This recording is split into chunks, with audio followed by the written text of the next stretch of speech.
فَأْتُوا بِسُورَةٍ مِّن مِّثْلِهِ وَادْعُوا شُهَدَاءَكُم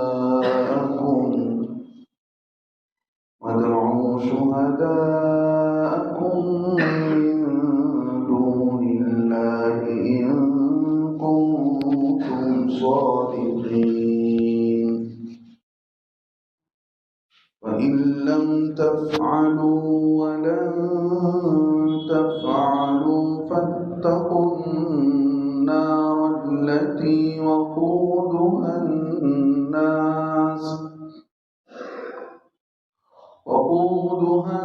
النَّاسُ وَالْحِجَارَةُ أُعِدَّتْ لِلْكَافِرِينَ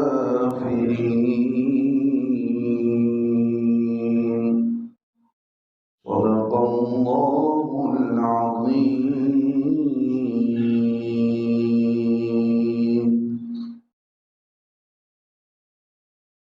قابل قدر دینی ایمانی بزرگ دوستوں بھائیوں، پچھلے ہفتے یہی 2 آیتوں کو پڑھا گیا تھا، اس کی کچھ تفسیر اور کچھ باتیں باقی رہ گئیں، تو ضروری سمجھا کہ آج اس کو مکمل کر لیا جائے۔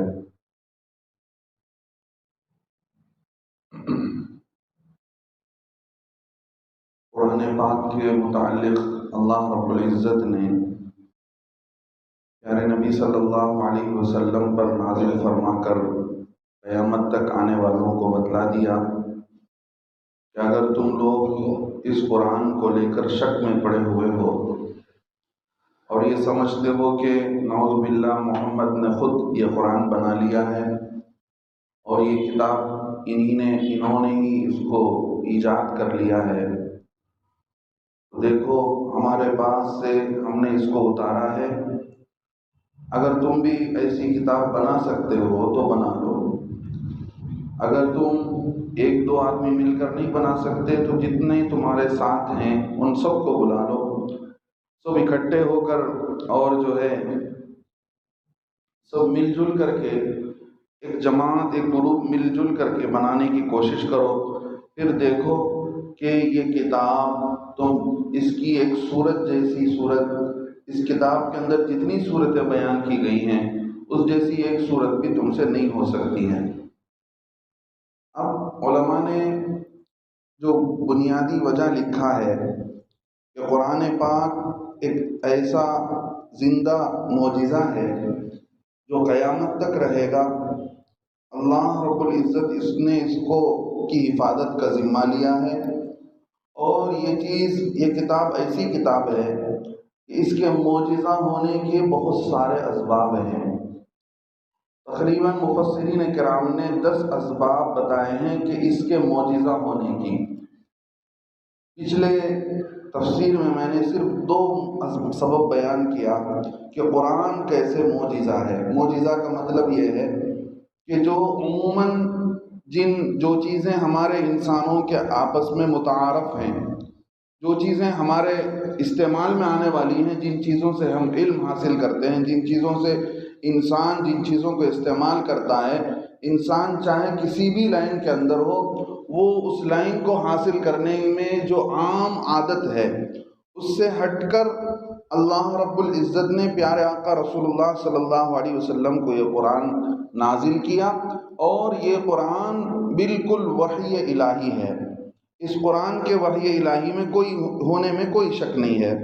اب جن لوگوں کو شک تھا ان لوگوں کو بتا دیا گیا کہ دیکھو اگر تم اپنی بات میں سچے ہو تو لے کر آؤ اپنے ساتھ دینے والوں کو، اور سب مل کر بنا کر دیکھو، تمہارے ہاتھ سے نہیں ہو سکتا۔ سب سے پہلی وجہ یہ ہے قرآن کے معجزہ ہونے کی کہ اللہ رب العزت نے عرب کے ایسے علاقے میں جو بالکل ریگستان، جہاں پر کوئی آباد نہیں، جہاں پر انسان آباد ہیں، تو ساری قوم امی ہے، ان پڑھ ہے،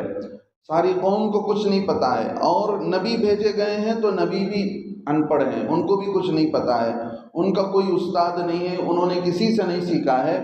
اور ہر اعتبار سے وہ قوم اپنی زبان کے بارے میں بڑی حساس تھی۔ اپنی زبان کو لے کر بڑے حساس ہوا کرتے تھے۔ آج بھی عرب اپنی زبان کے اعتبار سے وہ ویسے حساس نہیں رہے جیسے حساس ہونا چاہیے، یعنی اپنی زبان کی بڑی حفاظت کرتے تھے، اچھی عربی بولتے تھے، اچھی عربی بچوں کو سکھاتے تھے، شعر شاعری کی مجلسیں ہوتی تھی، تو ایسے مواقع وہاں پر عام تھے کہ لوگ اپنی زبان پر فخر و مباحات کرتے تھے، ایک دوسرے پر شعر شاعری ہوتی، وہ اپنے خاندان کی تعریف کرتا، اپنے آبا اور اجداد کی تعریف کرتا کہ ہمارے رشتہ داریوں میں ایسی ایسی چیزیں تھیں، لوگوں کو کھلایا جاتا، اونٹ اتنے تھے اور گھوڑے اتنے تھے اور جنگ ہم نے ایسے جیتا، یہ ساری باتیں ہوتی تھیں۔ ایسے ماحول میں اللہ کے نبی صلی اللہ علیہ وسلم پر، جب کہ آپ امی ہیں، ان پر اللہ رب العزت نے نازل کر کے بتا دیا کہ دیکھو یہ ہماری کتاب ہے، ہم نے اپنے بندے پر کی زبان سے تمہارے سامنے جاری کیا ہے۔ ایک تو یہ بڑی وجہ ہے کہ اللہ رب العزت نے اللہ کے نبی صلی اللہ علیہ وسلم کے امی ہونے کے باوجود، ان پڑھ ہونے کے باوجود، اللہ کے نبی علیہ الصلوۃ والسلام کی زبان سے وہ چیز جاری فرمایا۔ ورنہ دنیا کے اندر ہم دیکھتے ہیں، کوئی آپ کسی کو بات کرنے کے لیے کہیں، کوئی شعر شاعری بولنے کے لیے کہیں، کوئی تقریر کرنے کے لیے کہیں، آدمی بغیر سیکھے بغیر جانے کے کچھ بھی نہیں کر سکتا، لیکن اللہ کے نبی علیہ الصلوۃ والسلام کی زبان سے فر قرآن نازل ہوتا چلا گیا۔ اور قرآن کے اندر ایسی فصاحت و بلاغت تھی، گرامر کے اعتبار سے بھی قرآن اپنے اندر ایسے گہرائی کو لیے ہوئے تھا، تو یہ لوگ عربی جو بولنے والے تھے وہ بھی دیکھتے کہ دیکھتے رہ گئے، عش عش کرتے رہ گئے کہ یہ اس کے اندر اتنی مٹھاس ہے، قرآن کے اندر اتنی تاثیر ہے، اور قرآن اپنے اندر اتنے سارے پیور عربی میں ہے۔ یعنی ہم جو اردو بولتے ہیں، نہ ہماری اردو پیور ہے نہ ہماری تمل پیور ہے۔ جو علاقے میں صحیح اردو بولی جاتی ہے وہاں پر جا کر دیکھیں گے تو ہمیں معلوم ہوگا کہ صحیح اردو، فصیح اردو کیا چیز ہوتی ہے، اس لیے کہ زبان کے ساتھ تہذیب جڑی ہوئی ہوتی ہے، کلچر جڑا ہوا ہوتا ہے۔ عرب کے زبان کے ساتھ عربوں کا کلچر جڑا ہوا تھا، اردو زبان کے ساتھ اردو کا کلچر، اردو کی تہذیب جڑی ہوئی ہے۔ آپ تمل علاقے میں جائیں گے تو وہاں پر وہاں کی تہذیب وہاں کی زبان کے ساتھ جڑی ہوئی ہے، وہ اچھی فصیح تمل بولتے ہیں، پیور تمل بولتے ہیں۔ تو ایسے ہی مکے کے اندر وہ لوگ جو عربی بولتے تھے بالکل پیور عربی بولتے تھے، فصیح بلیغ شاعرانہ کلام، بچہ چھوٹا چھوٹا بچہ عربی بولنے کی قدرت اس کے اندر تھی، اتنے ماہر تھے۔ ایک واقعہ لکھا ہے، ایک شاعر تھا امرؤ القیس، راستے میں دشمنوں سے آمنا سامنا ہو گیا، دشمن نے تلوار نکال لیا کہ تجھے آج تیری جان بخشی نہیں جائے گی، آج تجھے مار دوں گا۔ اس زمانے کے بچے اور اس زمانے کی عورتیں کیسے شعر شاعری کہتی تھی، اس کو سمجھنے کے لیے یہ قصہ میں آپ کے سامنے رکھتا ہوں۔ تو اس نے کہا کہ ٹھیک ہے، اگر تو مجھے مارنا ہی چاہتا ہے تو میں ایک پرچی لکھتا ہوں، وہ پرچی تو جا کر میری بیٹیوں کے پاس دے دینا۔ جب باپ شاعر ہوگا تو بچیاں بھی اچھی زبان بولنے والی، اچھی شعر شاعری کرنے والے ہوں گی۔ اس نے چھوٹی سی پرچی اٹھائی، اس میں لکھا یبنتا امرؤ القیس ان اباکما، اے امرؤ القیس کی بیٹیوں یقیناً تمہارا باپ، اس کا ترجمہ اتنا ہی آتا ہے، اے امرؤ القیس کی دو بیٹیوں یقیناً تمہارا باپ۔ اتنی چھوٹی سی ایک لائن، شعر کا ایک لائن لکھا، اس کے دشمن کے ہاتھ میں دیا، دشمن نے اس امرؤ القیس کو قتل کر دیا اور لے جا کر کے یہ پرچی بچیوں کے ہاتھ میں تھمایا کہ تمہارے باپ نے یہ پرچی دی ہے۔ بچیاں بڑی ذہین تھی، بڑی سمجھدار تھی، انہوں نے اس شعر کو پڑھ کر یبنتا امرؤ القیس ان اباکما، پھر دوسرے ہی لحظے میں انہوں نے شعر کو مکمل کر لیا، قد قتل والقاتل لدیکما، اے امرؤ القیس کی دو بیٹیوں یقیناً تمہارا باپ مار دیا گیا ہے اور مارنے والا تمہارے سامنے کھڑا ہے۔ یعنی اس شعر کا ایک لفظ، ایک جملہ ان کو سمجھ میں آ گیا کہ یہ جملہ آگے کیا کہنا چاہتا ہے، اس ایک جملے سے ہمارے باپ ہم کو کیا میسج دیے ہیں۔ اس لائن کے اندر کیسی عربی ہوگی، ان اباکما کے اندر کیا معنی مطلب ہوگا، باپ اپنے بچے کو کیا سمجھانا چاہتا ہے، اس معنی تک سمجھنے کی کیپیسٹی اس زبان کے اندر بھی تھی، اور ایسی اتنی زبان گہرائی، اس زبان کے اندر اتنی وسعت تھی کہ انہوں نے سمجھ لیا کہ ہمارے باپ کو مار دیا ہے، تو انہوں نے فوراً ایک دوسرا مصرع لگا دیا، قد قتل والقاتل لدیکما، کہ تمہارا باپ مر چکا ہے اور تمہارا باپ کو مارنے والا سامنے کھڑا ہے۔ گھر کے اندر گئی، تلوار لا کر انہوں نے اس کا بھی کام تمام کر دیا۔ اتنی ذہین اور اتنی عربی بولنے والے بچیاں، آپ اندازہ کر کے دیکھیں، چھوٹے چھوٹے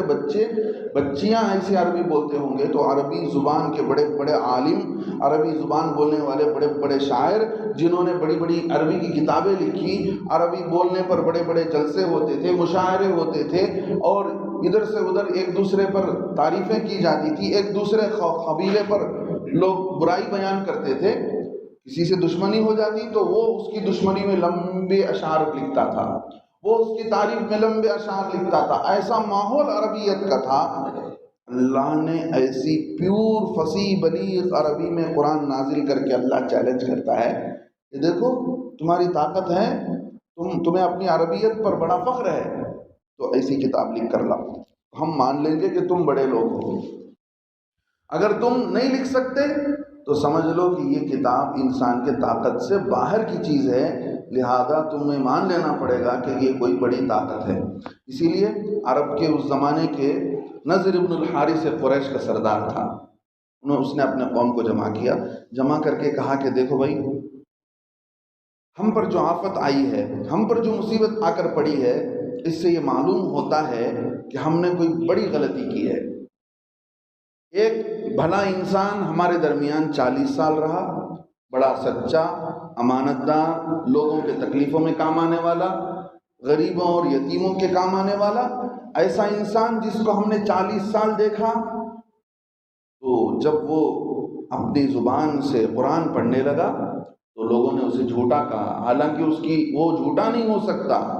حالانکہ وہ اس کو ساحر کہا۔ میں جانتا ہوں جادوگری کے کلمات کیسے ہوتے ہیں، اس کی زبان کے اندر قرآن جو نکلتا ہے، اس قرآن کے اندر جادو نہیں ہے۔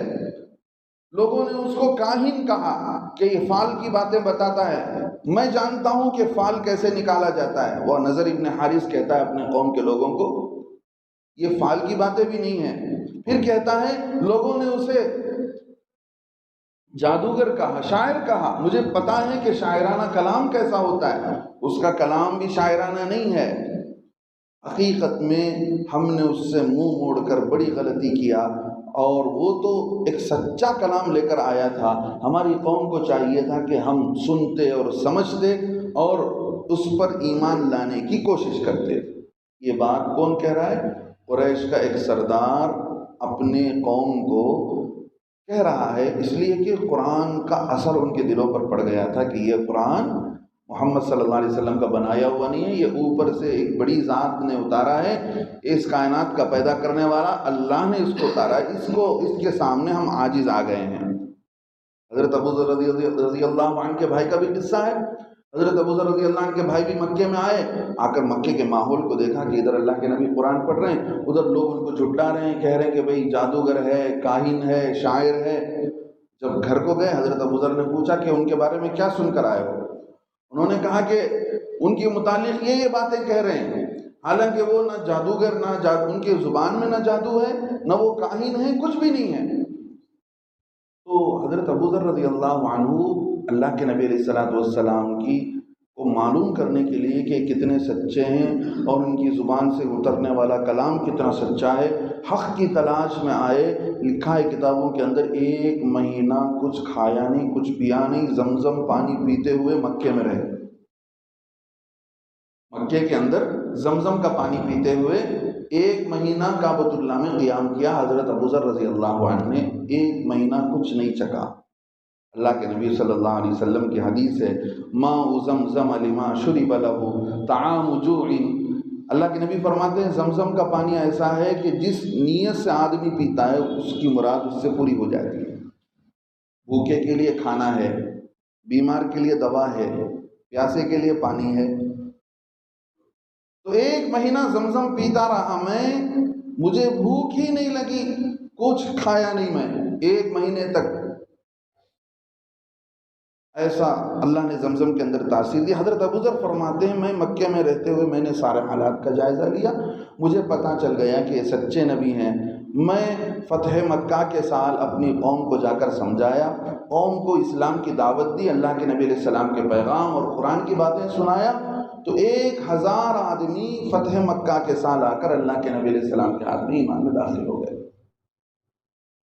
خود اسد ابن زرارہ نامی ایک آدمی، اس نے آ کر حضرت عباس رضی اللہ عنہ اللہ کے نبی علیہ السلام کے چچا کے پاس اعتراف کیا، خواہ مخواہ ہم نے محمد کا انکار کر کے اور ان کو جھٹلا کر آپس کی دشمنی ہو گئی، ہمارے خاندان میں فرق پڑ گیا، ہم نے اپنے رشتہ داروں کو دور کر دیا، مدینے کو بھگا دیا، یہ سارے حالات آئے۔ ہمیں تو چاہیے تو یہ تھا کہ وہ ان کی بات سچی تھی، وہ سچے تھے، ان کی بات کو مان لینا چاہیے تھا، ان کی بات کو مانے بغیر ہم ضد میں آ کر ہم آپس میں رشتہ داریوں کو ہم نے خراب کر لیا، اپنے چہیتوں کو ہم نے باہر کر دیا، یہ ہماری بڑی غلطی ہوئی۔ یہ اعتراف اس زمانے کے بڑے بڑے کافر، بڑے بڑے سردار کر رہے تھے کہ نعوذ باللہ یہ جھوٹے کا کلام نہیں ہے، یہ منزل من السماء، اللہ کے طرف سے اتاری ہوئی کتاب ہے۔